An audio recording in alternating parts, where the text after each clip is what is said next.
Eu vejo um encontro de líderes, pastores, pastoras. Meu coração se enche de esperança.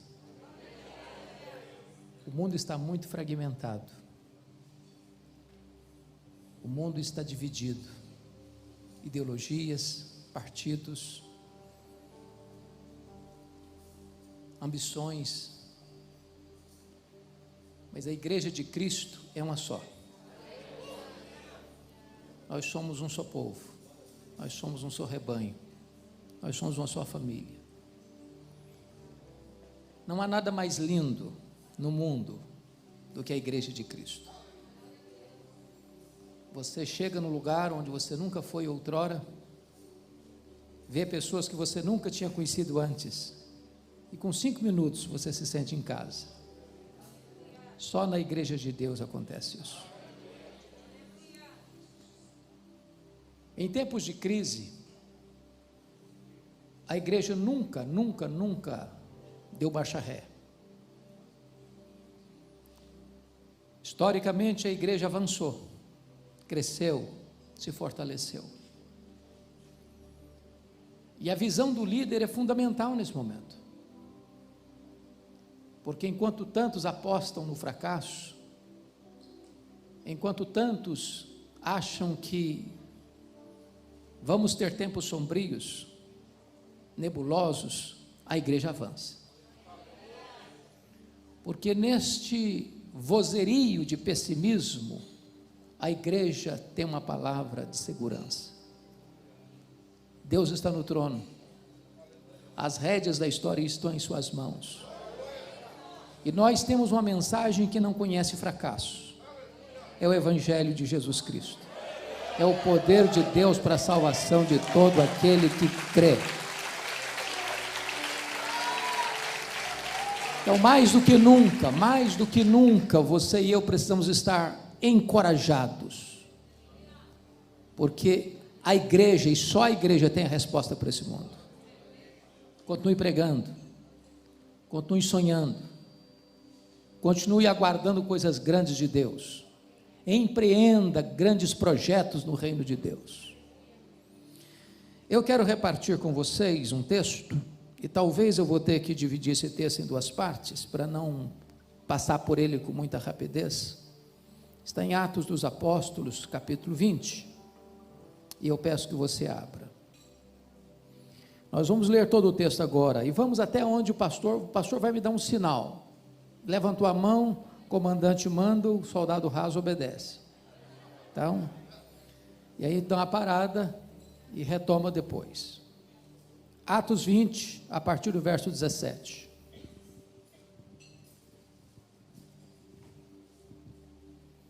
De Mileto mandou a Éfeso chamar os presbíteros da igreja. E quando se encontraram com ele, disse-lhes: vós bem sabeis como foi que me conduzi entre vós em todo o tempo, desde o primeiro dia em que entrei na Ásia, servindo ao Senhor com toda humildade, lágrimas e provações que pelas ciladas dos judeus me sobrevieram, jamais deixando de vos anunciar coisa alguma proveitosa e de vou-la ensinar publicamente e também de casa em casa, testificando tanto a judeus como a gregos o arrependimento para com Deus e a fé em nosso Senhor Jesus Cristo. E agora, constrangido em meu espírito, vou para Jerusalém, não sabendo o que ali me acontecerá, senão que o Espírito Santo, de cidade em cidade, me assegura que me esperam cadeias e tribulações. Porém, em nada considero a vida preciosa para mim mesmo, contanto que complete a minha carreira e o ministério que recebi do Senhor Jesus, para testemunhar o evangelho da graça de Deus. Agora eu sei que todos vós, em cujo meio passei pregando o reino, não vereis mais o meu rosto. Portanto, eu vos protesto no dia de hoje, que estou limpo do sangue de todos, porque jamais deixei de vos anunciar todo o desígnio de Deus. Atendei por vós e por todo o rebanho sobre o qual o Espírito Santo vos constituiu bispos, para pastoreardes a igreja de Deus, a qual ele comprou com seu próprio sangue. Eu sei que depois da minha partida, entre vós penetrarão lobos vorazes, que não pouparão o rebanho. e que dentre vós mesmos se levantarão homens falando coisas pervertidas para arrastar os discípulos atrás deles. Portanto, vigiai, lembrando-vos de que por 3 anos, noite e dia, não cessei de admoestar com lágrimas a cada um. Agora, pois, encomendo-vos ao Senhor e à palavra da sua graça, que tem poder para vos edificar e dar herança entre todos os que são santificados. De ninguém cobicei prata, nem ouro, nem vestes. Vós mesmos sabeis que estas mãos serviram para o que me era necessário, a mim, que os que estavam comigo. Tenho-vos mostrado em tudo que, trabalhando assim, é mister socorrer os necessitados e recordar as palavras do próprio Senhor Jesus: mais bem-aventurado é dar que receber. Tendo dito isto, ou tendo dito estas coisas, ajoelhando-se, orou com todos eles. Então, houve grande pranto entre todos, e abraçando afetuosamente a Paulo, beijavam, entristecidos, especialmente pela palavra que ele dissera, que não mais veriam o seu rosto, e acompanharam-no até o navio. Amém. Bom, deixe-me colocar isto dentro do seu contexto.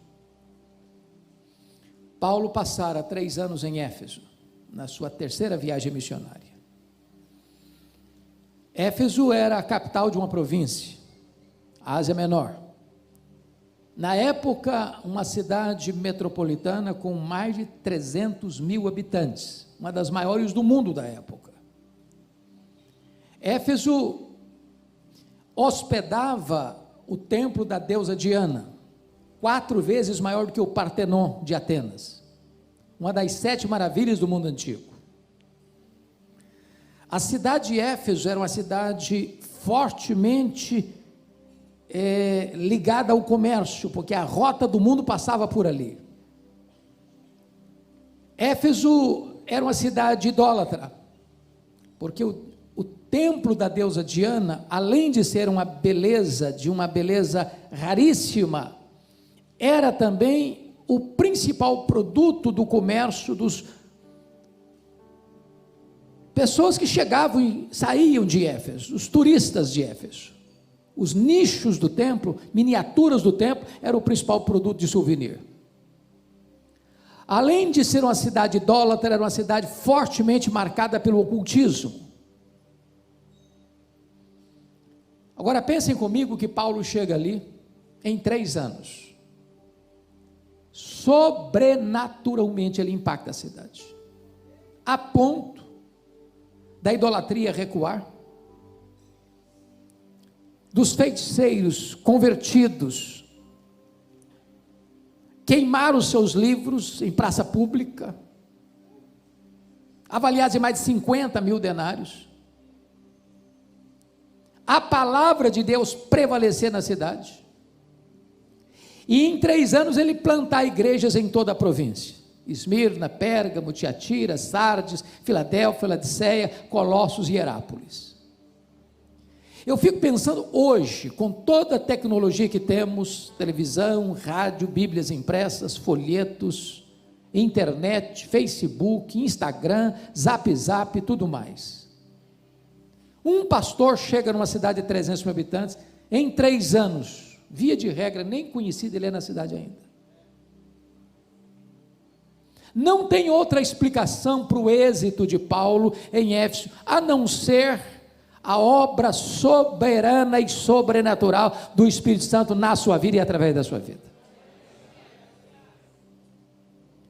Mas não foi fácil não. Ele chega a comentar, ao escrever à igreja de Corinto, enquanto estava em Éfeso, que ele enfrentou em Éfeso lutas, aliás, feras.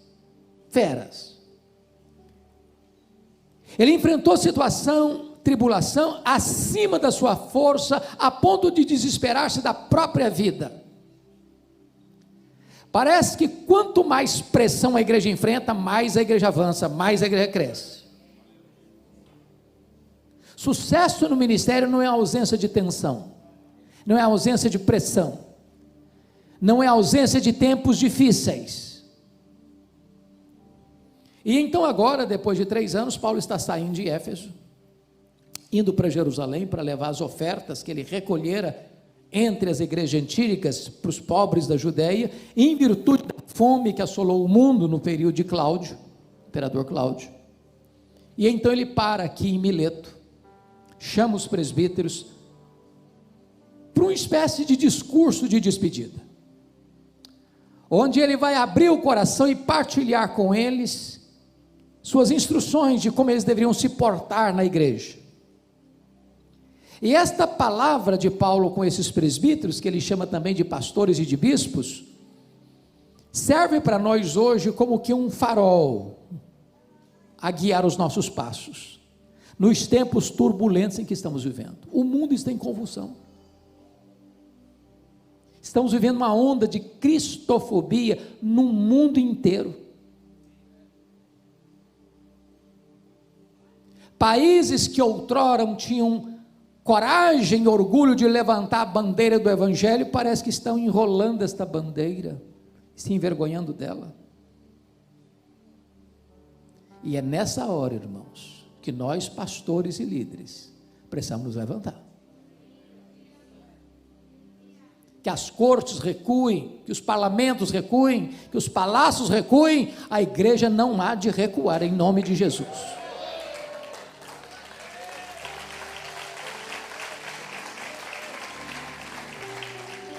E neste encontro com os líderes da igreja, Paulo vai mostrar alguns compromissos que você e eu precisamos ter. Eu quero partilhar com vocês 7 compromissos que nós devemos assumir hoje. Já assumimos, mas precisamos renová-los. Primeiro compromisso do líder, confira comigo aí, versículo 19, é o nosso compromisso com Deus. Olha o verso 19: servindo ao Senhor com toda humildade, lágrimas e provações que pelas ciladas dos judeus me sobrevieram. A pergunta elementar, básica, mais essencial e não óbvia é: a quem estão servindo?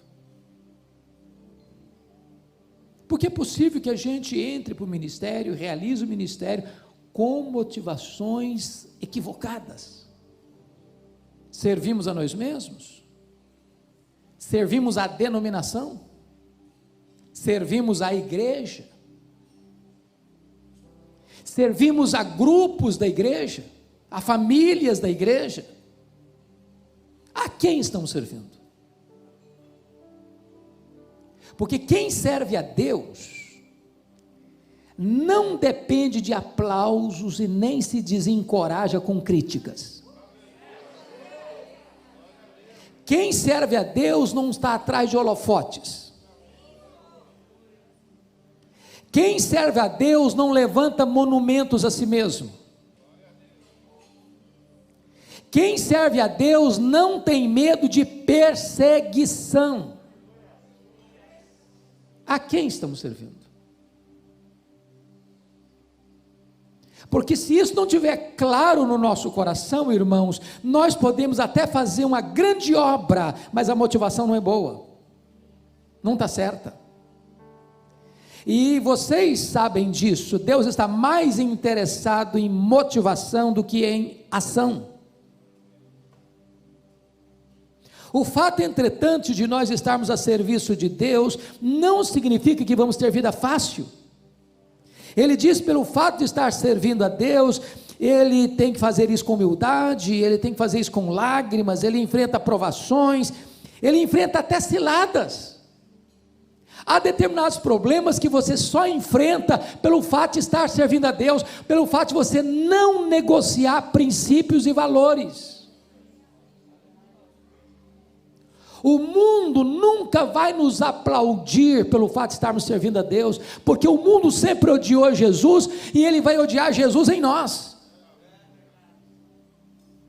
É uma tolice da igreja pensar que se eu imitar o mundo, eu vou ganhar o mundo. Não, o mundo está farto dele mesmo. Você só pode impactar o mundo quando você é diferente dele. A quem estamos servindo? Que o nosso coração, como cantamos agora, tem tudo a ver com Ele, que o nosso coração seja totalmente dEle, porque dEle, por meio dEle, para Ele são todas as coisas. Não é o nosso nome, não é a nossa denominação, não é a placa da nossa igreja, não é o nosso ministério, é a glória dele. Nós estamos a serviço dele, nós somos servos dele, nós somos embaixadores dele, nós somos chamados por ele, nós vivemos para ele, para a glória dele, e é isso é a essência do ministério. Segundo compromisso, compromisso com nós mesmos. Olha comigo, por favor, o versículo 18. E quando se encontraram com ele, disse-lhes: vós bem sabeis como foi que me conduzi entre vós em todo o tempo, desde o primeiro dia em que entrei na Ásia. Olha o verso 28, a parte A: atendei por vós. Ô irmãos, isso é tão importante. O que Paulo está dizendo para esses irmãos é o seguinte: olha, vocês conhecem, o dia que eu cheguei aqui, lembram-se disso. Pois a minha vida, minha postura, meu ministério, meu trabalho, minha conduta, minhas ações, minhas reações, minhas decisões, desde o primeiro dia até o último dia, hoje, que eu estou indo embora, teve consistência. Não houve zigue-zague, altos e baixos. Não foi um tobogã. Em outras palavras, a vida do líder é a vida da sua liderança. Seu ministério tem exatamente o tamanho da sua vida. Há um ditado na língua portuguesa que diz que a última impressão é a que fica. No ministério, não pode existir a última impressão, é a primeira, é a segunda, é a última. Tudo precisa estar na mesma régua.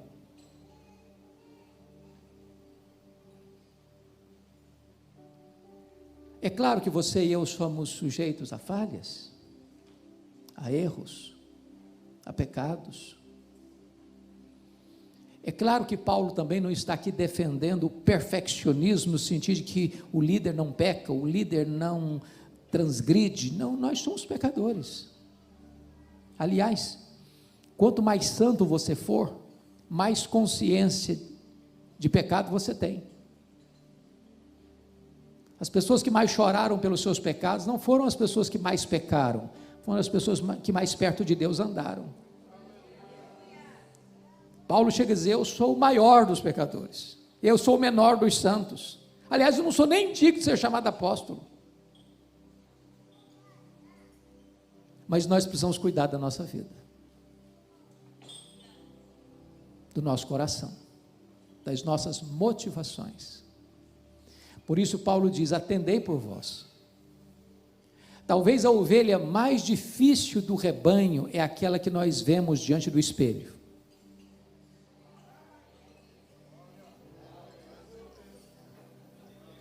Se nós não pastorearmos a nós mesmos, nós estaremos desqualificados para pastorear todo o rebanho de Deus. Por quê? Porque os pecados, se a vida do líder é a vida da sua liderança, os pecados do líder são os mestres do pecado. Isso porque os pecados do líder são mais graves, são mais hipócritas e são mais danosos do que os pecados dos outros. Mais graves porque o líder peca contra o maior conhecimento. Mais hipócritas porque o líder denuncia o pecado em público e às vezes o pratica em secreto. E mais danosos porque quando um líder cai, mais pessoas são atingidas. Então Paulo diz: atendei por vós. Vigie a sua própria vida, pastoreie o seu próprio coração. E vocês que são pastores, pastoras, pregadores, pregadoras, sabem disso. É mais fácil você pregar para uma multidão do que você pregar para você mesmo. Você confrontar a você mesmo, você enfrentar a você mesmo. Mas Paulo diz: atendei por vós. E ele dá o exemplo: vocês sabem como eu me comportei entre vocês, desde o primeiro dia em que entrei na Ásia, até o dia que eu estou me despedindo de vocês. Que Deus os dê graça, irmãos, para manter o fogo aceso no nosso coração, para manter o óleo fresco na nossa cabeça, e para manter as vestes alvas. Terceiro princípio: o compromisso do líder com a palavra de Deus. Chama a sua atenção para os versos 20 a 27, e eu não sei qual a versão que você está usando, mas na minha versão, a versão atualizada, no verso 20 há dois verbos, anunciar e ensinar. No verso 21 tem o verbo testificar no gerúndio. No verso 24 tem o verbo testemunhar. No verso 25 tem o verbo pregar no gerúndio.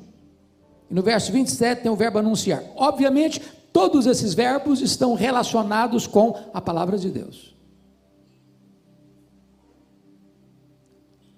O pastor, o líder, precisa ser o homem da palavra, mestre na palavra, douto na palavra, que maneja bem a palavra da verdade. A palavra manejar é cortar em fatias retas, não fazer curva.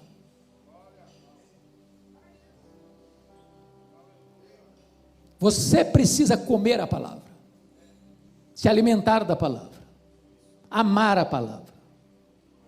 Nas palavras de Paulo, a primeira carta de Timóteo, você precisa se afadigar na palavra, porque quem se alimenta de leite magro não consegue dar comida boa e consistente para o rebanho. E eu chamo a sua atenção agora para o verso 20. Jamais deixando de vos anunciar coisa alguma proveitosa e de vos-la ensinar, publicamente também de casa em casa. Chama a sua atenção para esse fato, ensinar publicamente também de casa em casa. Ou seja, ensinar para uma grande congregação e ensinar num pequeno grupo. Por que que isso é importante hoje? Para você não correr o risco de ser um pastor seletivo. O que é que eu quero dizer com isso? Cuidado para você não nutrir no coração a falsa ideia de que você é importante. Você não é importante, importante é a palavra. Importante é a palavra. Você passa, eu passo, nós passamos, a palavra de Deus permanece para sempre. Você é apenas um vaso de barro, o que tem valor é o que está dentro do vaso. Mas se você não tomar cuidado, você começa a achar que você é importante, e aí você começa a ficar seletivo. Ô irmãos, nós estamos vivendo um tempo tão difícil, e vocês sabem disso. Você manda um convite para um pastor, ele não te responde, ele manda um questionário para você, manda um questionário, e lá no finalzinho, ele pergunta assim: quanto você intenta investir no meu ministério? Tudo aquilo antes do questionário só tem a ver com esse finalzinho aqui. Quanto você vai dar? Qual o cachê?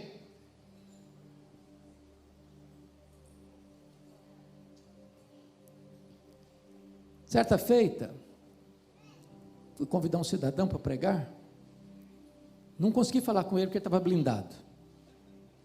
Tem pastor que está blindado.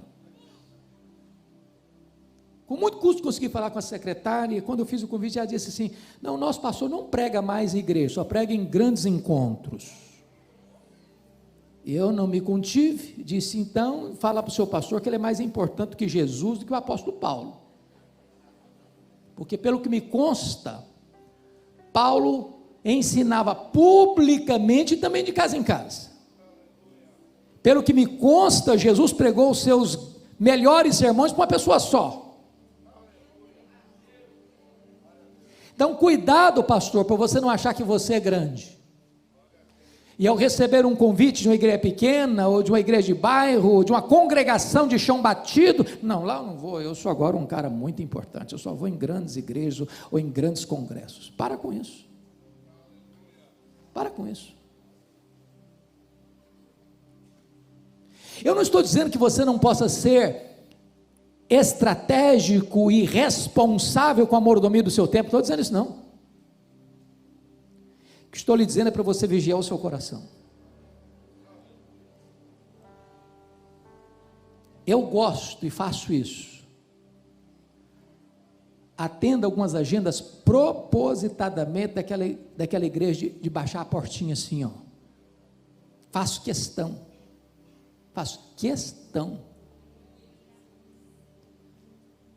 Para que você nunca passe essa ideia de que agora você é seletivo e só prega em grandes encontros. Ensinando publicamente também de casa em casa. Mas outra coisa aqui, você tem uma igreja menor, uma congregação menor, não, eu vou chegar lá, vai ter 5, 10, 15, 20 pessoas, deixa eu fazer um estudozinho assim, meio sapecado mesmo, que tem pouca gente. Prepare-se, como se você fosse pregar numa grande cruzada, num estágio lotado, para pregar para 5, para 10, para 15, para 20 pessoas. Faça com excelência. Faça com excelência. Motivação. Mas a outra coisa que eu destaco, olha o verso 21 agora comigo. Testificando tanto a judeus como a gregos, o arrependimento para com Deus e a fé em nosso Senhor Jesus Cristo. Note você que no verso 20 ele estava ensinando, mas no verso 21 ele está testificando arrependimento para com Deus e fé em nosso Senhor Jesus Cristo. Arrependimento para com Deus e fé em nosso Senhor Jesus Cristo são os dois elementos da conversão.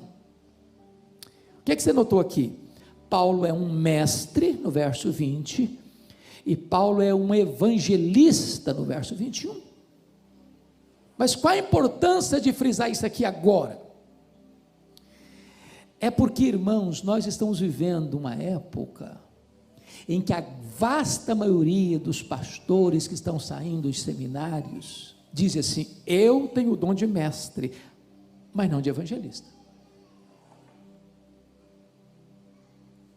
O cara não sabe o que é atravessar a rua, entrar na casa de uma pessoa e compartilhar Jesus. Ele é um bom evangelista do púlpito, faz um grande sermão, mas nunca entrou na casa de alguém, ou raramente vai e leva uma pessoa a Cristo. Na década de 80, uma frase ganhou o Brasil no mundo evangélico, alguns talvez se lembrem: ovelha gera ovelha, pastor não gera ovelha. Essa premissa é parcialmente verdadeira. Por ser apenas parcialmente verdadeira, ela é totalmente falsa. Preste bem atenção nisso. Não é verdade que pastor não gera ovelha, não é verdade. Pastor é um evangelista, sim. Pastor é um ganhador de alma, sim. Pastor não só ensina, pastor também testifica arrependimento para com Deus e fé em nosso Senhor Jesus Cristo, sim.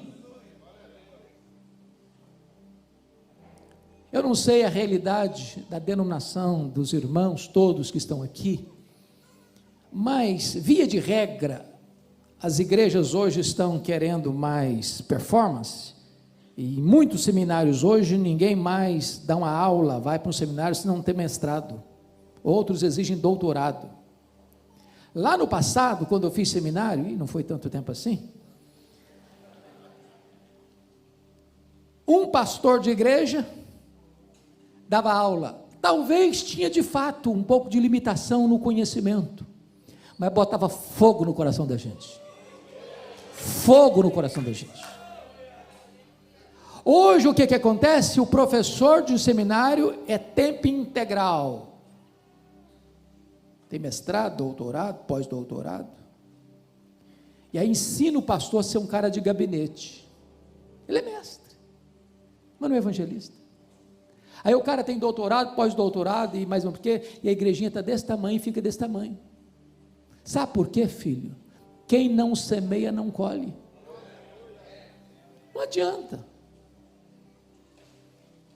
Tem hora que eu tomo alguns sustos na vida. Eu chego para pregar, aí o pastor é uma pessoa de conhecimento bastante limitado. Ele diz: eu estou aqui há 5 anos, já plantei 40 congregações, estamos aqui com 5.000 membros. Dá vontade de ajoelhar nos pés dele. Ele falou: meu irmão, me ensina aí. Ensina aí. Eu não estou com isso dizendo que você não deva ser um estudioso, não. Eu acho que nós estudamos pouco. Pelo menos para sermos obreiros aprovados. Mas eu estou dizendo para você que só você estudar, sem o poder do Espírito Santo, sem fogo no seu coração, sem amor pelas almas perdidas, sem você sair do conforto do ar-condicionado e numa cadeira almofadada, para ir gastar mais as solas dos seus sapatos do que o assento dos seus bancos, não vai adiantar. Irmãos, o pastor é o exemplo. Se ele não é evangelista, ele não ensina o povo a evangelizar. Se ele não tem amor pelas almas, ele não ensina o povo a ter amor pelas almas. Se ele não tem paixão no coração por ver a igreja crescer, a igreja não vai crescer. A igreja é o espelho do pastor. As nossas ovelhas nos veem mais do que nos escutam. Agora notem mais. Quando chega no verso 27, ele diz assim: porque jamais deixei de vos anunciar todo o desígnio de Deus. Eu amo isso aqui, sabe por quê, irmãos? Porque hoje, às vezes, nós estamos pregando temas da nossa preferência.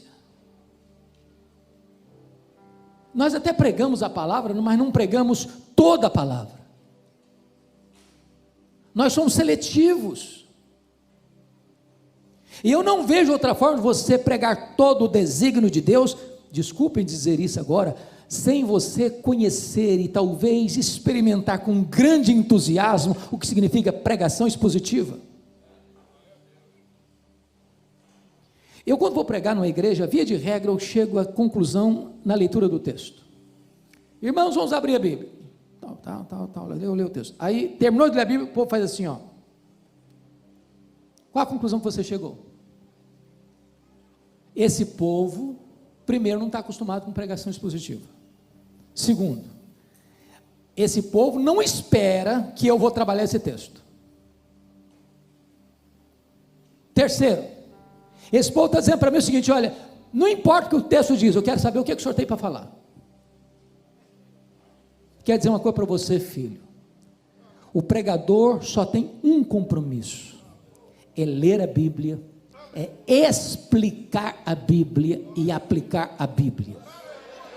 Deus não tem nenhum compromisso com a palavra do pregador, Deus tem compromisso com a sua palavra. A promessa de que a palavra não volta vazia não é a palavra do pregador, não é a palavra de Deus. Então, fortemente eu encorajo você, meu amado, a estudar a Bíblia, a expor a Bíblia, a pregar a Bíblia, a entender a Bíblia e levar o seu povo a amar a Bíblia. Quando você terminar um sermão, ninguém vai ficar encantado com você, vai ficar admirado com a beleza, a riqueza da palavra de Deus.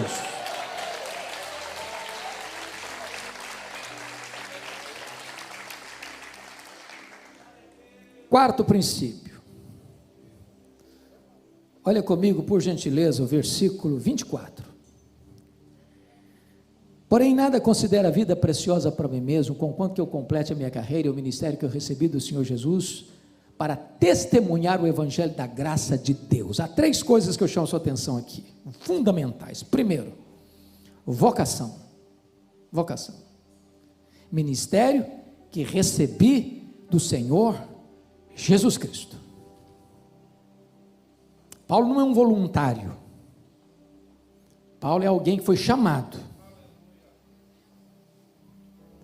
Ele não abraçou o ministério por outras motivações. Ele foi convocado. Mas o que é vocação? John Joett, no seu livro Pregador, Sua Vida e Sua Obra, diz que muitos pensam que vocação é o seguinte: fulano tentou vestibular, hoje não tem mais, o Enem também, mistura Enem com vestibular. Vamos pensar na antiga. Tentei vestibular para medicina, não passou.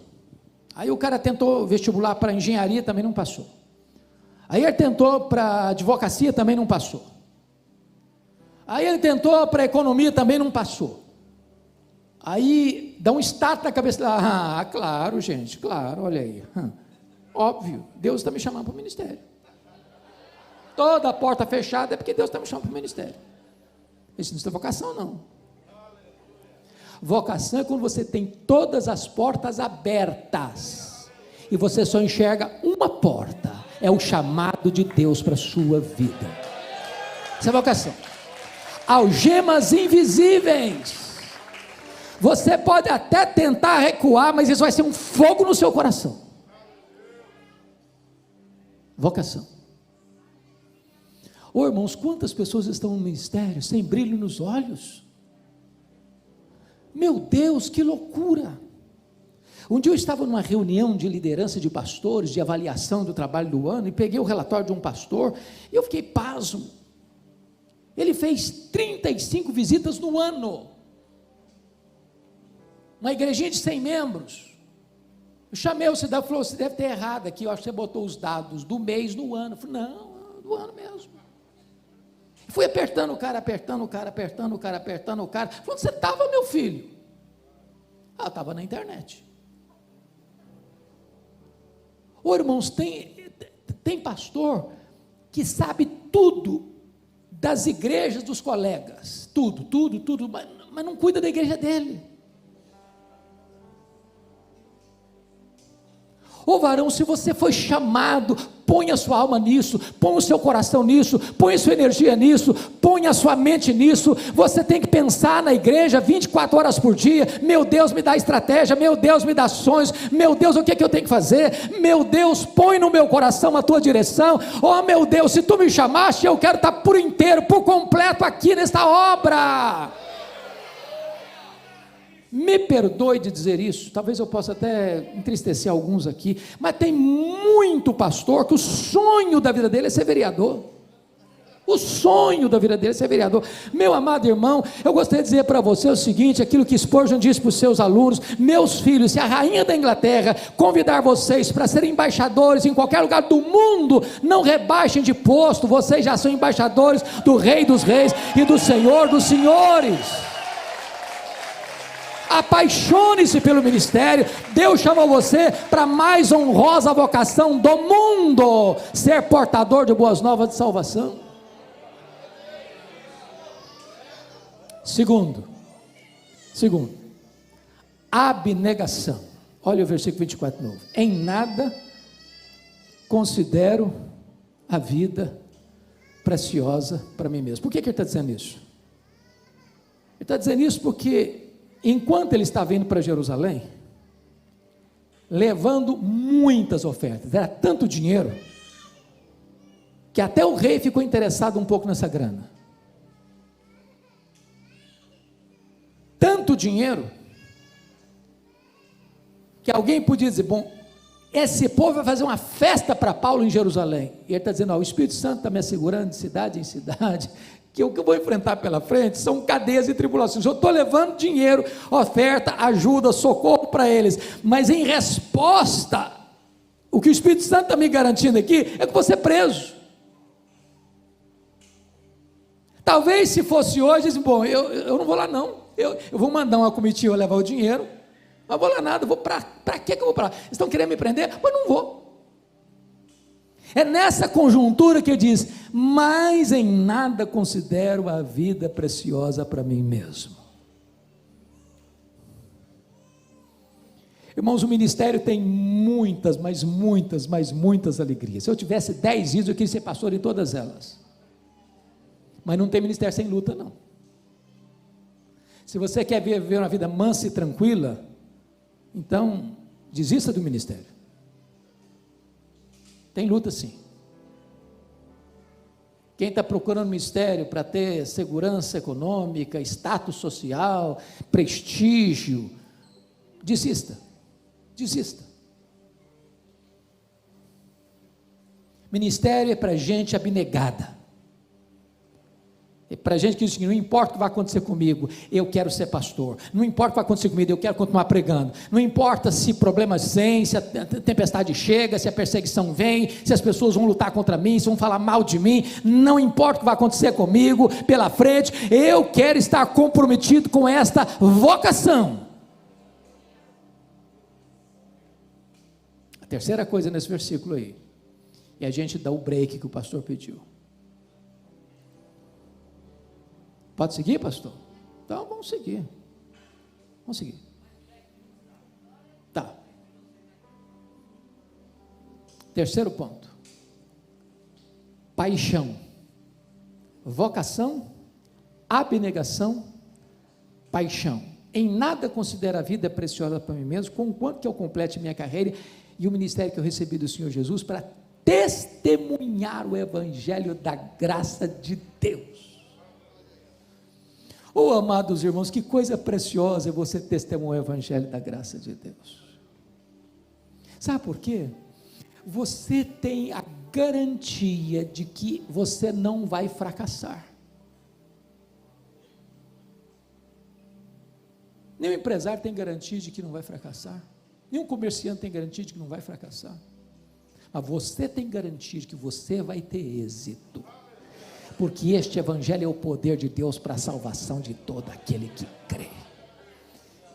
Um dos exemplos para mim mais fantásticos é o que Paulo dá na carta aos Filipenses, quando ele está encerrando a carta no capítulo 4, verso 22, ele diz assim: todos os santos vos saúdam, especialmente os da casa de César.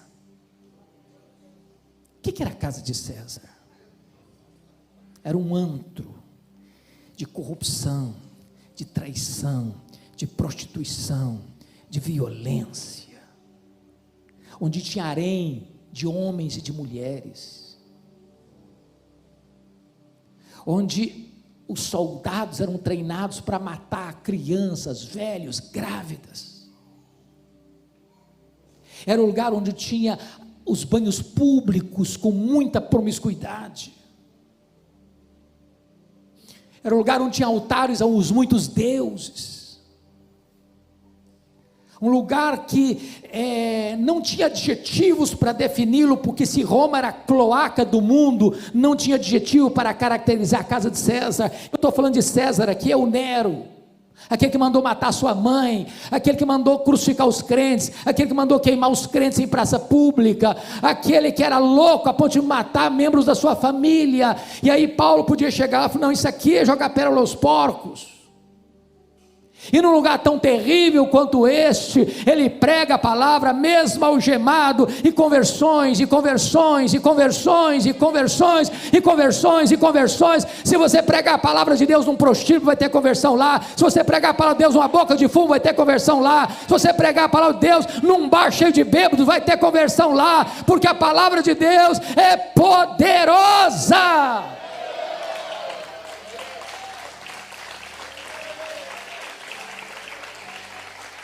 Eu tenho uma paixão, é testemunhar o evangelho da graça de Deus. Ô irmão, deixe que esta palavra queime o seu coração, deixe que o ministério traga brilho aos seus olhos. Para de ficar lamentando, para de ficar reclamando do lugar que você está, da igreja que você está, da cidade que você está. Começa a glorificar a Deus, porque não é o lugar que faz o homem, é o homem que faz o lugar. Não importa se numa grande catedral, não importa se num lugarzinho de chão batido, não importa se numa congregação de bairro, não importa se numa região rural ou numa grande metrópole. O importante é que, se Deus está ali, o deserto da Judeia pode ser o território de um grande reavivamento espiritual.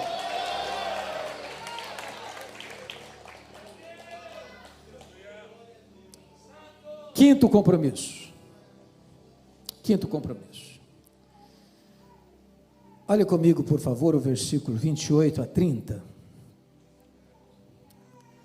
Atendei por vós e por todo o rebanho sobre o qual o Espírito Santo vos constituiu bispos, para pastoreardes a igreja de Deus, a qual ele comprou com seu próprio sangue. Eu sei que depois da minha partida entre vós penetrarão lobos vorazes, que não pouparão o rebanho, que dentre vós mesmos se levantarão homens falando coisas pervertidas para arrastar os discípulos atrás deles. Então nós já falamos do compromisso com Deus, do compromisso com você mesmo, do compromisso com a palavra, do compromisso com o ministério. vocação, abnegação, paixão. Agora, em quinto lugar, o compromisso com a igreja. Com a igreja. E Paulo diz: atendei por todo o rebanho sobre o qual o Espírito Santo vos constituiu bispos. Deixa eu fazer só uma perguntinha aqui para os colegas. Na igreja que você pastoreia, tem alguma pessoa complicada? Porque se não tiver, a gente pode fazer algumas transferências também, sem nenhum problema. Nenhum problema. Com todo prazer. Por que Paulo está dizendo atendei por todo o rebanho? Porque o pastor pode correr o risco de ter as ovelhas prediletas e fazer 10 visitas para uma ovelha no ano e nenhuma visita para aquela outra ovelha no mesmo ano.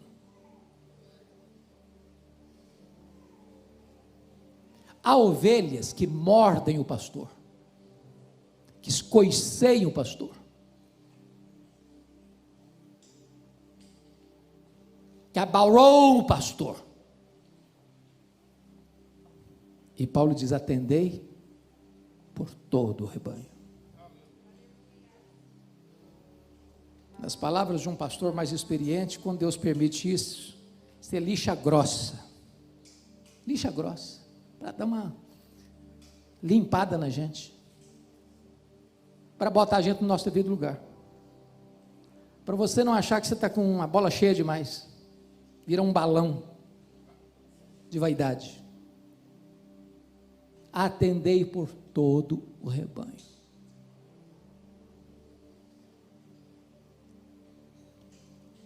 Agora preste atenção, sobre o qual o Espírito Santo vos constituiu bispos. Aqui tem algo sublime para nós. Você conhece igreja onde o pastor é o chefe, é o dono, quem manda é ele, e não fica na frente não, que ele te arrebenta? Tem política de bastidor para ficar ou para sair? O que Paulo está dizendo é o seguinte: ou você entende que é o Espírito Santo quem te colocou ali, ou então você está fora do lugar. Não precisa de política de bastidor, nem precisa e nem deve. Quem comanda a igreja é Jesus. Quem dirige a igreja é o Espírito Santo. A igreja só tem um cabeça, só tem um dono. E o dono da igreja tem marcas nas suas mãos. Eu nunca esqueço uma cena, há alguns anos, com o pastor Aguiar Valvassouras, pastor da igreja Nazareno de Campinas.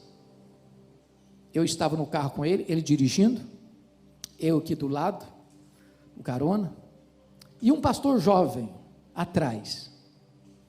O pastor jovem começou a contar do seu trabalho, da sua igreja, do seu ministério, e durante alguns minutos eu falei: a minha igreja, minha igreja, minha igreja, minha igreja, minha igreja, minha igreja, estava sendo repetido com exaustão.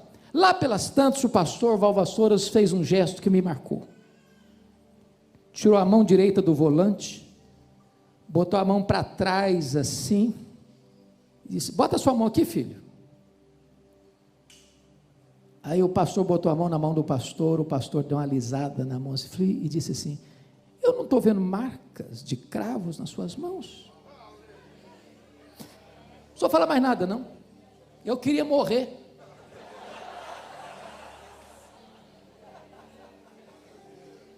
O dono da igreja tem marcas de cravos nas mãos.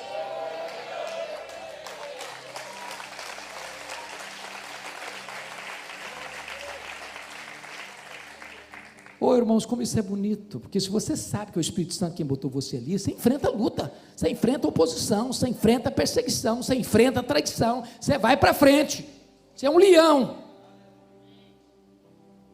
Agora, não queira botar o homem na frente, não queira fazer política de bastidor, não, porque vai dar tudo errado. Tudo errado. E ele prossegue e diz assim: o Espírito Santo vos constituiu bispos para pastoreardes a igreja de Deus. De quem que é a igreja? De Deus. A igreja não é sua, nem minha, nem nossa. Nós podemos e usamos apropriadamente minha igreja, como Paulo diz, o meu evangelho. Mas é óbvio, quando você diz a minha igreja, você não está dizendo que a igreja é sua, propriedade sua, porque hoje, irmãos, é um negócio esquisito. Tem gente vendendo a igreja, porteira fechada. O cara vende o templo, vende os membros, porteira fechada. Como se a igreja fosse uma empresa particular. Igreja de Deus. Quanto custou essa igreja para ele?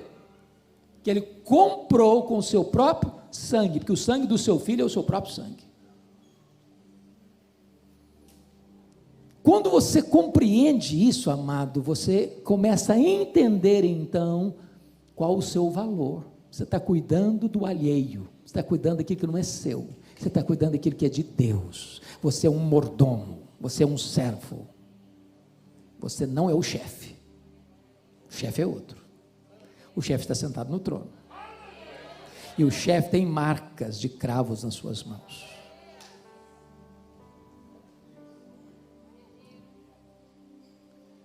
Mas agora Paulo chega no verso 29, ele tem um alerta soleníssimo a fazer.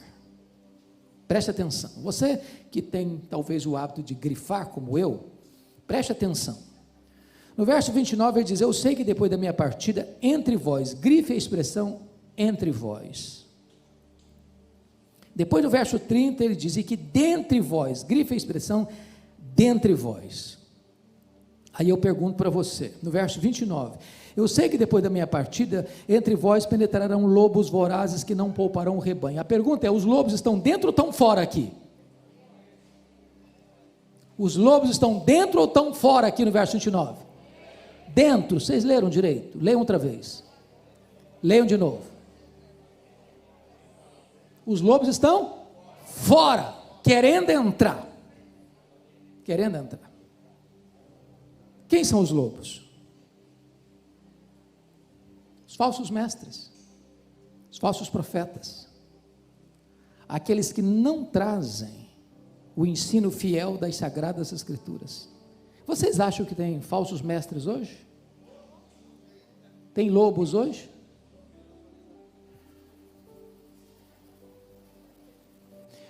O que Paulo está alertando a você e a mim hoje aqui? Meu amado, você que é pastor, por favor, escute o que eu vou lhes dizer.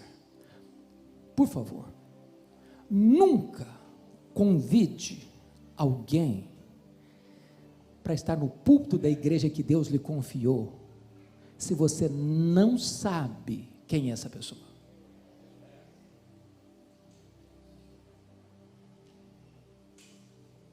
Porque você é o responsável diante de Deus por esse rebanho. Nós vivemos dias complicados, de muitos itinerantes, e talvez você, meu amado pastor, deve passar por isso. O cara está passando, fulano, dia tal, estou passando na sua região, hein? Você não quer que eu pregue aí não? Gente, desculpe se alguém faz isso, desculpe, mas não é uma boa atitude, se oferecer.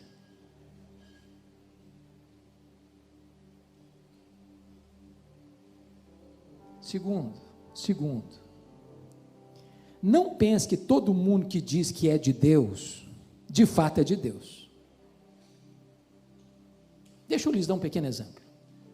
Um dia eu estava em Vitória pregando, culto dominical, entra uma mulher muito bem vestida, bem trajada, com um pequeno séquito, com um pequeno grupo atrás dela.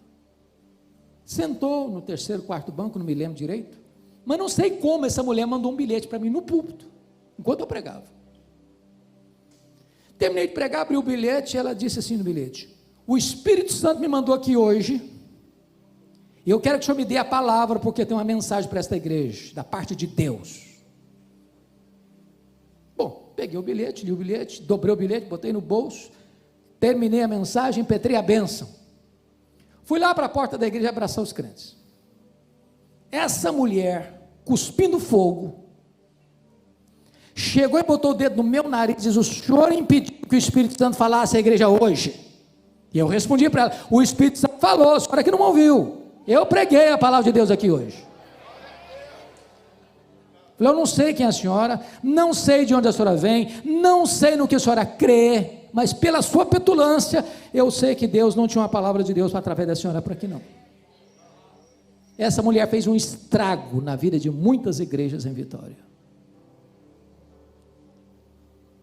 Então, irmão, você é o pastor da igreja, cuide desse rebanho, para que os lobos não entrem, porque pode ter certeza, o lobo, ele sempre vem travestido, ele não vem dizendo que ele é lobo, ele não vem mostrando as garras, ele não vem mostrando as presas. Os falsos mestres, via de regra, são muito amáveis no trato, são muito bonitos na fala, eles enredam com o discurso. Cuidado do rebanho de Deus, proteja o rebanho de Deus. Deus colocou você ali como um vigilante das ovelhas, porque ovelha, é muito curiosa essa imagem da ovelha. A ovelha é um animal inseguro, míope, teimoso, e não sabe se proteger, não sabe correr, se cai num buraco não sabe se levantar sozinha. Ou você protege a ovelha, ou ela não tem capacidade de enfrentar o lobo. Mas termino agora então esse período com o versículo 29, olha aí comigo.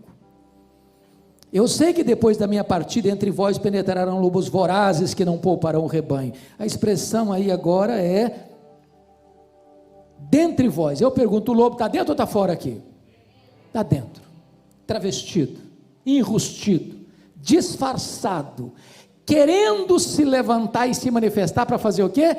Para arrastar os discípulos atrás de quem? Atrás deles mesmos. Eles não formam discípulos para Jesus, eles formam discípulos para eles. Porque há dois tipos de grupo que gostam de ovelhas: é pastor para cuidar e lobo para devorar.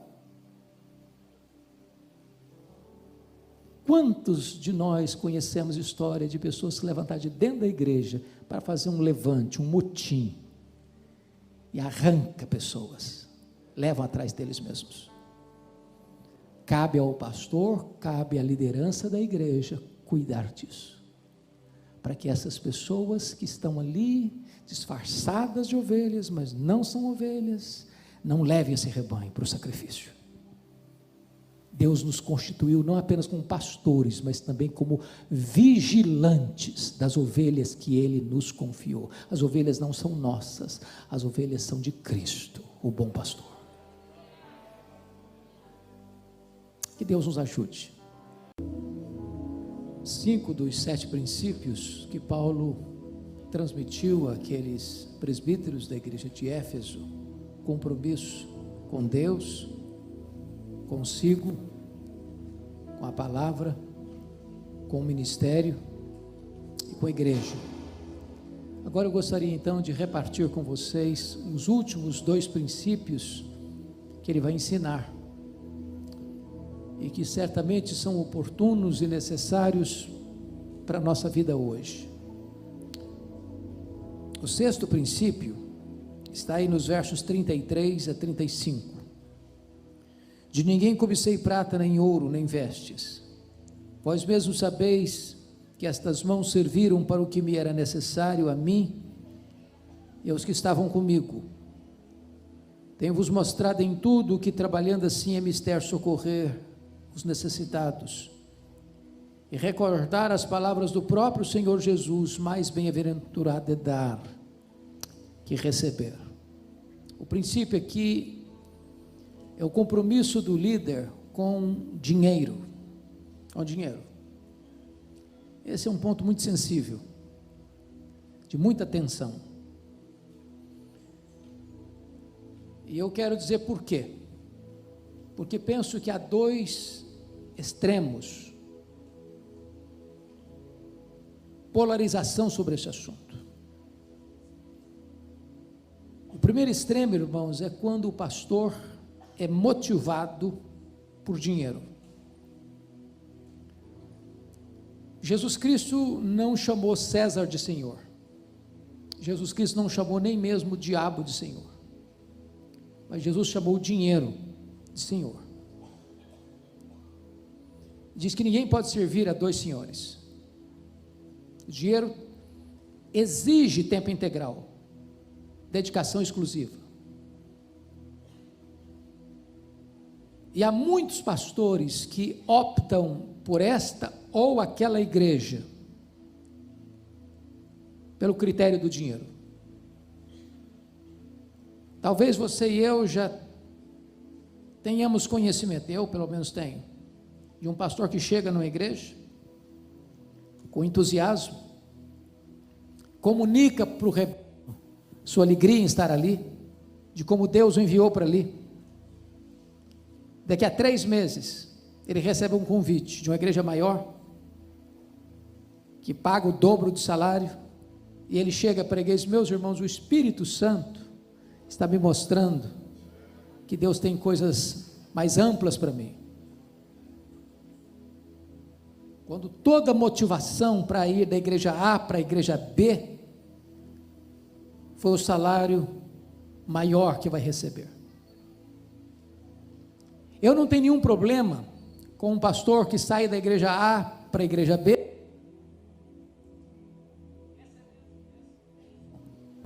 recebendo um salário maior na igreja B do que na igreja H.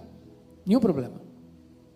A grande questão é qual é a motivação em ir da igreja A para a igreja B. Se a motivação é dinheiro, ele está dizendo o seguinte: o meu ministério está numa vitrine, quem paga mais leva. Isso é muito sutil. Deixa eu lhes dar 2 exemplos para clarear o princípio. Certa feita eu fui convidado para pregar numa das boas igrejas da nossa denominação, e eu não sabia que eles estavam em transição pastoral. Quando terminou o culto, a liderança da igreja me convidou para uma sala e disseram o seguinte para mim: nós estamos em transição pastoral, nós não sabemos o quanto o senhor ganha, a nossa igreja é uma igreja muito bem situada financeiramente, e nós pagamos o dobro do que o senhor ganha lá, não importa quanto é o seu salário lá, nós pagamos o dobro, precisamos que o senhor venha. E eu disse para aqueles irmãos: primeiramente, me sinto honrado com o convite, lisonjeado com a oferta. Entretanto, eu preciso dizer 2 coisas para vocês. Primeiro, eu tenho compromisso com a igreja que eu sou pastor. Segundo, se eu vier para cá porque vocês estão me pagando o dobro, eu estou dizendo para vocês que eu tenho preço, que o meu ministério está numa vitrine, quem paga mais leva. Então eu agradeço o convite, mas eu não venho. Porque se fosse, a motivação não era a igreja, era o dinheiro. Que discurso eu faria para a igreja que eu era pastor? Meus irmãos, eu estou saindo porque lá vão me pagar mais. Segundo exemplo, quando eu estava fazendo meu doutorado nos Estados Unidos, fui convidado para pregar numa das grandes igrejas, e a oferta que me fizeram era 4 vezes o que eu ganhava, 4 vezes. Alguém me disse: você é louco não aceitar um convite desse? Fica aqui 5 anos, resolve a sua vida financeira, depois você volta. A grande questão é: quanto vale o seu ministério? Qual a sua motivação? Eu disse: muito obrigado, mas eu não venho. Eu tenho compromisso com o rebanho, sobre o qual o Espírito Santo me constituiu bispo. Então, muito obrigado, eu não venho. Vigie o seu coração, meu irmão, para que o dinheiro não seja o vetor que vai governar suas decisões. Nós estamos vivendo, irmãos, um tempo difícil, onde pastores e cantores evangélicos são tratados, às vezes, como astros de cinema. Pastores que exigem cachê para pregar.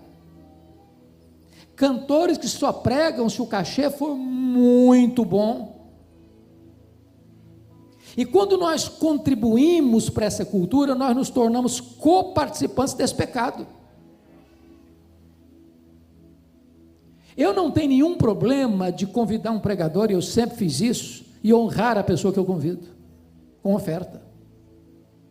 Agora, também tem outro princípio. Se ao convidar um pastor, ele diz, eu vou, mas o meu preço é tanto, ainda que a oferta que eu fosse dar, no meu coração estava definida maior do que ele pediu, eu desconvido. Muito obrigado. Você vem não. Porque ministério não é negócio. Pastorado, irmãos, não é troca, não é barganha. Se você atender um convite por causa da oferta que lhe foi feita, você questione a sua motivação. Questione a sua motivação. Volto a lhe dizer, você deveria aceitar um convite para pregar numa congregação que não possa lhe pagar nem a gasolina para você ir. Quantas vezes já fiz isso? E aprendi uma coisa, pastor, que eu fazia errado. Um pastor um dia me ensinou isso. Se você for pregar na igreja mais humilde, lhe der uma oferta de R$20, receba. Nunca rejeite uma oferta. Isso é orgulho. Ainda que, ao receber, você resolva fazer outra coisa. Agora eu recebi, eu gostaria, pastor, que o senhor pegasse essa oferta e comprasse um presente para sua esposa. Mas você recebeu. Não há ninguém tão pobre que não possa dar. Não há ninguém tão rico que não possa receber.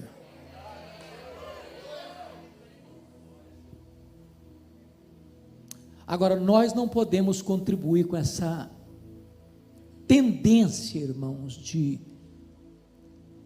receber cachê, pregar por cachê, cantar por cachê. Não podemos fazer do ministério um negócio. O lucro não pode ser o vetor do nosso ministério. Mas lhes disse que há outro polo, outro extremo. Primeiro é o pastor ser governado por dinheiro. O segundo extremo é quando a igreja não honra o pastor e lhe paga um salário de fome. Tem muita igreja, irmão, que o pastor, presidente, recebe um mega salário. Quem rala mais lá na ponta, paga para ser pastor. Biblicamente isso não está certo. O obreiro é digno do seu salário. Agora vamos ver o que Paulo diz aqui. Ele diz o seguinte: de ninguém cobicei prata, nem ouro, nem vestes. Vós mesmos sabeis que estas mãos serviram para o que me era necessário, a mim e os que estavam comigo. Tenho-vos mostrado em tudo que, trabalhando assim, é mister socorrer os necessitados, e recordar as palavras do próprio Senhor Jesus, mais bem-aventurado é dar que receber. Alguns dizem, está vendo aí, isso aqui sim, isso aqui é exemplo. Paulo trabalhou, foi pastor, e não recebeu salário, e ainda ajudou as pessoas ainda. Esse aí sim, calma. Paulo não está tratando de salário pastoral aqui. Se você quer saber o que ele pensa sobre salário pastoral, você tem que ler 1 Coríntios capítulo 9, lá ele trata do assunto, e ao tratar do assunto lá, ele aplica o mesmo princípio do Antigo Testamento para o Novo Testamento, e diz que o pastor merece primícias, um salário de honra. Agora, o que ele está dando de exemplo é o seguinte: quando a igreja era munheca, mão de vaca, pão dura, e não pagava o salário para ele não deixava de ser pastor não, ele ia fazer tenda, ele ia trabalhar para ser pastor, porque ele não é pastor por causa de dinheiro, ele é pastor por causa de um chamado que ele recebeu de Deus.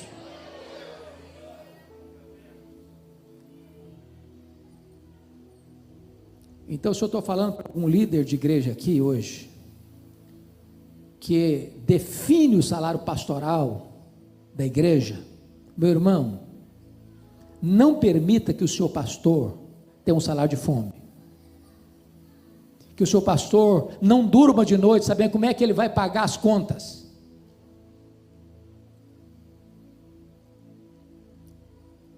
Deixa eu lhes dar um exemplo bíblico. O apóstolo Paulo, quando estava em Corinto, vocês sabem que a igreja de Corinto é uma igreja rica, financeiramente muito bem situada, mas pão dura. A igreja de Corinto não pagou o salário de Paulo enquanto ele foi pastor lá 1 ano e meio. Enquanto Paulo estava lá, ele não falou nada. Depois que ele saiu, foi para Éfeso. De Éfeso ele escreve as 2 cartas aos Coríntios. E aí ele puxa a orelha da igreja. Vamos ver isso? Abra sua Bíblia comigo em 2 Coríntios. 2 Coríntios.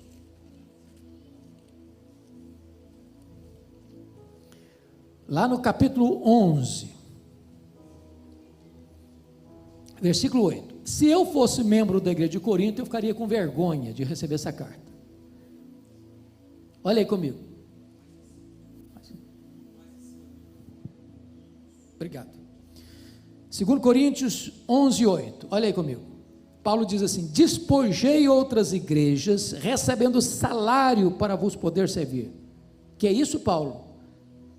Você era nosso pastor, e outras igrejas pagaram o seu salário para você ser o nosso pastor? Vocês não pagaram. Outras igrejas, entendendo meu ministério, me sustentaram, enquanto eu era pastor de vocês. Verso 9. E estando entre vós, ao passar privações. Paulo, você passou privação aqui, sendo nosso pastor? Passei. Vocês não pagaram meu salário. Olha, gente, eu passava em frente ao McDonald's todo de vontade, comer um lanche, não tinha dinheiro. Minha túnica rasgada, precisava comprar uma túnica nova, mandei costurar, remendar, porque não tinha dinheiro. Vocês não pagaram meu salário? Não me fiz pesado a ninguém, pois os irmãos, quando vieram da Macedônia era gente pobre ou rica? Pobre. Supriram o que me faltava, e em tudo me guardei e me guardarei de você ser pesado. Em outras palavras, os irmãos pobres da Macedônia, ao ver eu ser pastor de vocês, passando privações aqui, me supriram. Era para ficar com a cara no chão de vergonha, não?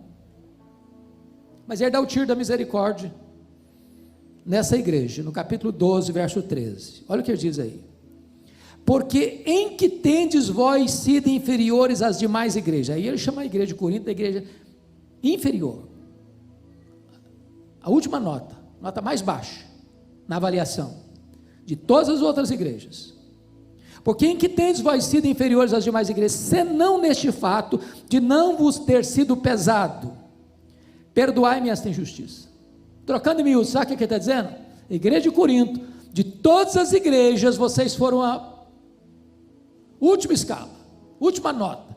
Nesse quesito, vocês não pagaram o meu salário, me perdoe a injustiça, devia ter cobrado. Trocando em miúdos, 2 coisas aqui que nós não podemos cometer. Primeiro, ser pastor movido por amor ao dinheiro. Segundo, a igreja que, tendo condições de pagar um salário digno para o seu pastor, fecha a mão para o seu pastor e deixa o seu pastor passar privações e necessidades. Honre o seu pastor, cuide do seu pastor. Mas se você chegar numa situação onde falta provisão, vá trabalhar e continue sendo pastor. Agora Paulo está nos ensinando outra lição aqui, versículo 35, volta lá para Atos, por favor. Isso é tão importante, irmão, mas tão importante. Ele diz o seguinte: tenho-vos mostrado em tudo, que trabalhando assim é mister socorrer os necessitados e recordar as palavras do próprio Senhor Jesus, mais bem-aventurado é dar que receber. O pastor precisa ser um exemplo de generosidade. Igreja generosa aprende com um pastor generoso. Na hora de entregar o dízimo, o pastor é o primeiro aí no gasofilácio. Vamos fazer uma oferta aqui para ajudar os pobres, o pastor é o primeiro a chegar no gasofilácio. Não adianta só pregar, tem que dar exemplo.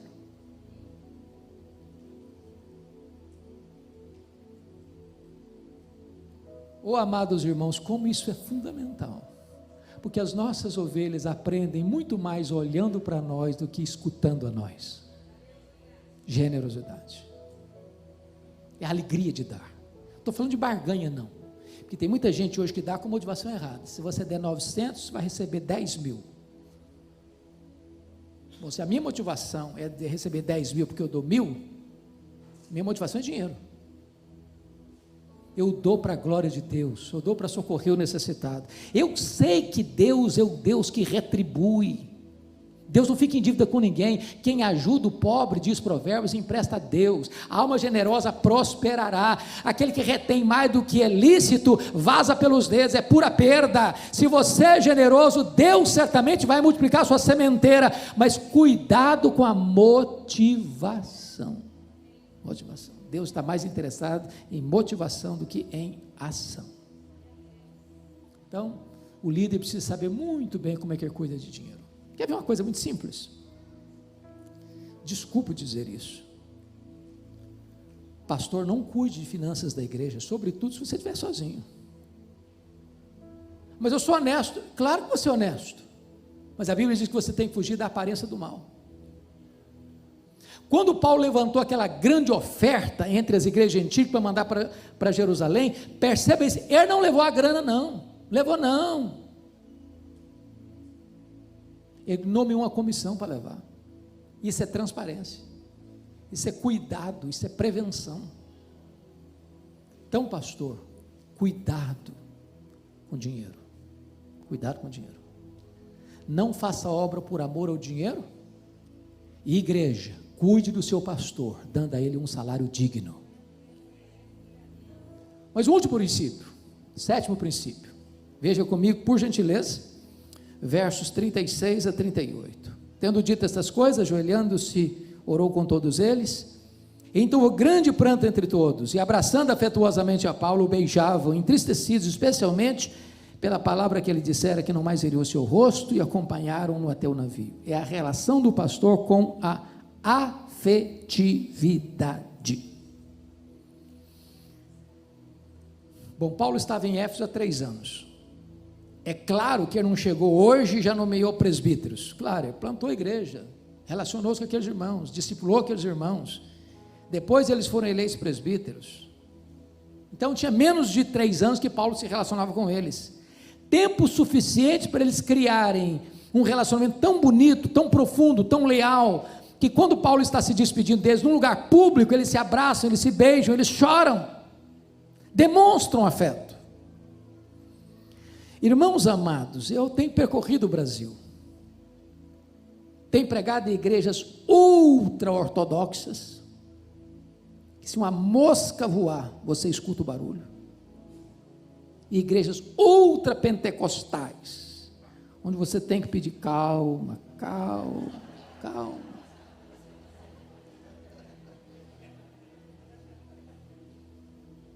Sabe onde os pastores enfrentam mais tensão na igreja? Não é com as ovelhas, é com a liderança. Pastores com úlcera, pastores com insônia, pastores com depressão, pastores doentes emocionalmente, líderes que na igreja uma bênção, cantam, quando ficam ao redor de uma mesa, viram um monstro, quer subjugar o pastor, quer botar o pastor debaixo da sola do seu sapato. Pastor chega na igreja, primeiro dia a saudação é assim: você está de passagem, nós somos daqui, então abra os olhos, quem manda aqui somos nós.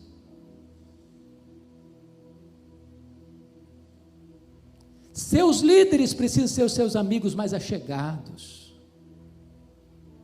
Eu estava pregando um congresso de pastor certa feita em Águas de Lindóia, e eu fiz uma pergunta,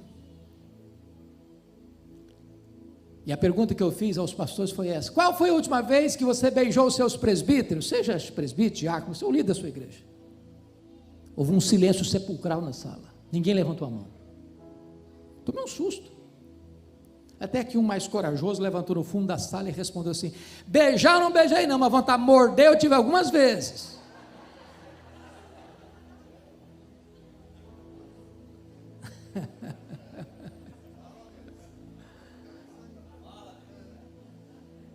Oi, gente, nós temos que ser mais amáveis, nós temos que ter um pouco mais de mel. Mais de mel. Eu tomei um susto, pastor Fred, no dia que eu fui ordenado. Fui ordenado no dia 17 de janeiro de 1981, aliás, de 82, em Bragança Paulista. Terminei de ser ordenado ao Sagrado Ministério, todo animado, chega um presbítero, muito querido, para me dar um conselho.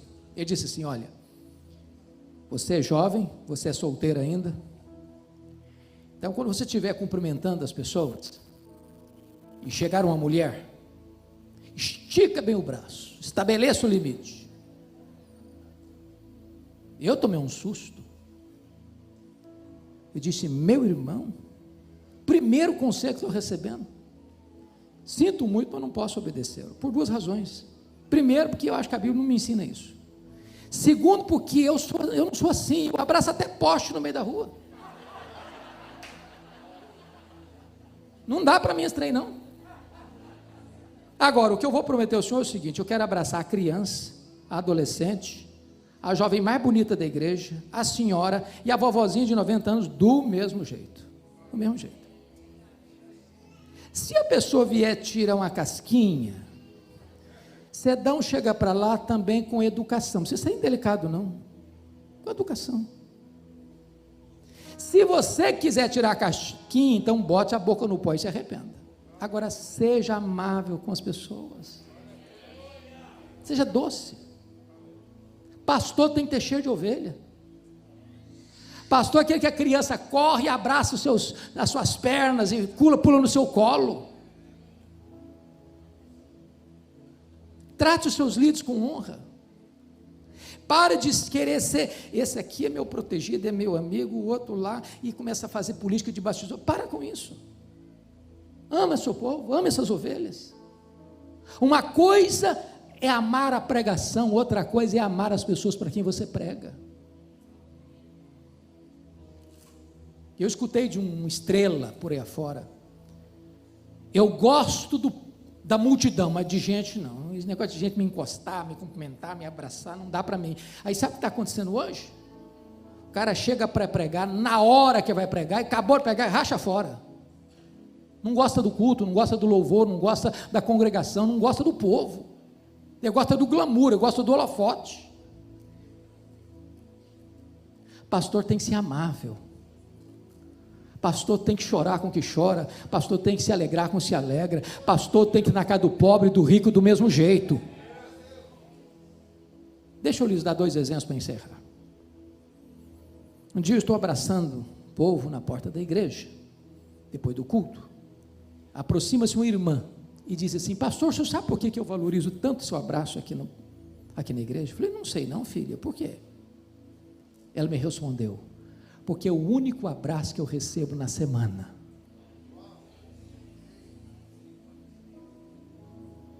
Tem hora que as pessoas precisam na igreja, não é de escutar um sermão, não é de receber um abraço, saber que ela é gente, que ela é amada, que ela é importante, que ela tem valor.